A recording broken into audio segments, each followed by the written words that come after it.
Hello, ഇന്നത്തെ നമ്മുടെ recipe വളരെ എളുപ്പത്തിൽ റെഡിയാക്കി എടുക്കാവുന്ന ഒരു കൈപ്പയ്ക്ക പച്ചടിയുടേതാണ്.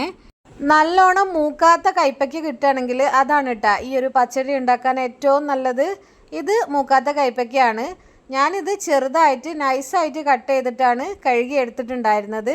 അതിനുശേഷം ഇതാ ഉണ്ടാക്കാൻ ആവശ്യമായ ഒരു പാത്രത്തിലേക്ക് ഈ കൈപ്പയ്ക്ക വേവാൻ ആവശ്യമായിട്ടുള്ള വെള്ളം ഒഴിച്ചു കൊടുത്തു. അതിലേക്ക് ഉപ്പിട്ട് കൊടുത്തതിന് ശേഷം നമ്മൾ ഫ്ലെയിം ഓൺ ചെയ്ത് ഇത് അടച്ച് വെച്ച് വേവിക്കുകയാണ് കേട്ടോ. ഇത് വേവുന്ന സമയം കൊണ്ട് നമുക്കൊരു അരപ്പ് തയ്യാറാക്കണം. അതിനായിട്ട് കുറച്ച് നാളികേരം എടുത്തിട്ടുണ്ട്, ഒരു പച്ചമുളക് എടുത്തിട്ടുണ്ട്, പിന്നെ ആവശ്യത്തിനുള്ള തൈരും കൂടി ഇതിലേക്ക് ചേർത്തിട്ട് നല്ല രീതിക്കൊന്ന് അരച്ചെടുത്തിട്ട് വരിക. എനിക്ക് ഈ ഒരു പച്ചടിക്കാണെങ്കിലും അവിയലിനാണെങ്കിലും അത്യാവശ്യം പുളി വേണം. അതുകൊണ്ട് തന്നെ ഞാൻ കുറച്ചധികം തൈര് ഇതിലേക്ക് ഒഴിച്ചു കൊടുത്തിട്ടുണ്ട്.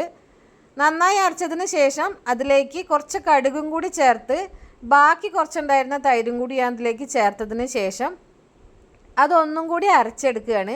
കടുക് ചേർത്ത് അരയ്ക്കുമ്പോൾ പ്രത്യേകം ശ്രദ്ധിക്കണം, ഒരുപാട് അരഞ്ഞു പോവരുത്. ഒരുപാട് അരഞ്ഞു കഴിഞ്ഞാൽ ഒരു കയ്പ്പ് ഉണ്ടായിരിക്കും കേട്ടോ.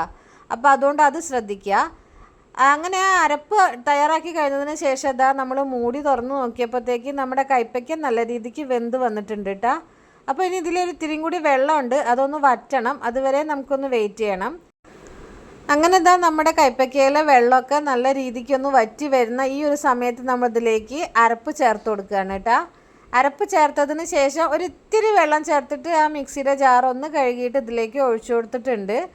അതിന് ശേഷം നല്ല രീതിക്കൊന്ന് മിക്സ് ചെയ്യുക. ഈ ഒരു സമയത്ത് ഉപ്പൊക്കെ ഒന്നും കൂടി ഒന്ന് നോക്കണം കേട്ടോ.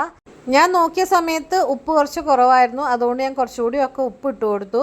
അതിനുശേഷം ഇതാ ഈ ഒരു മുതൽ ഇത് ഏതിലും എനിക്ക് നിർബന്ധമുള്ള ഒരു കാര്യമാണ് കേട്ടോ. ഈ ഒരു കറിവേപ്പില എന്ന് പറയുന്നത് നല്ലൊരു ടേസ്റ്റും നല്ലൊരു മണവും ഒക്കെയാണല്ലോ നമ്മുടെ വീട്ടിലത്തെ തന്നെ കറിവേപ്പില ഇട്ടിട്ട് ഉണ്ടാക്കി കഴിഞ്ഞ് കഴിഞ്ഞാൽ.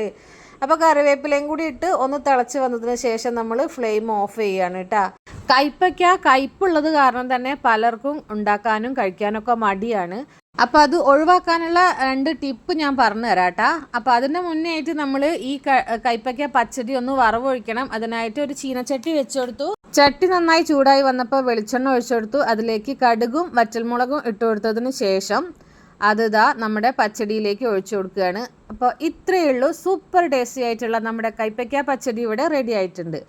ഇനി കയ്പ്പയ്ക്കയുടെ കയ്പ്പ് ഒഴിവാക്കാനായിട്ട് നമ്മൾ ചെയ്യേണ്ട കാര്യം, എന്ത് വിഭവമാണോ നമ്മൾ തയ്യാറാക്കുന്നത് അതിന് ആവശ്യത്തിനുള്ള വലുപ്പത്തിൽ കയ്പ്പയ്ക്ക മുറിച്ചതിന് ശേഷം പുളിവെള്ളത്തിൽ ഒരു 10-15 മിനിറ്റ് നേരം ഇട്ട് വെക്കുക. അതിനുശേഷം നന്നായിട്ട് കഴുകിയതിന് ശേഷം എടുത്തിട്ട് നമുക്ക് എന്താണോ തയ്യാറാക്കേണ്ടത് അത് ഉണ്ടാക്കി കഴിഞ്ഞ് കഴിഞ്ഞാൽ ഒരു കയ്പ്പും ഉണ്ടാവില്ല കേട്ടോ. അതല്ലാന്നുണ്ടെങ്കിൽ നമ്മളിതാ കയ്പ്പയ്ക്ക വേവിച്ചതിന് ശേഷം അതിൻ്റെ വെള്ളം ഊറ്റിക്കളയുക. അതിനുശേഷം വീണ്ടും വെള്ളം ഒഴിച്ചിട്ട് ഒന്നും കൂടി ഒന്ന് വേവിച്ചെടുത്ത് കഴിഞ്ഞാലും ഈ കയ്പ്പ് ഒഴിവായി കിട്ടും.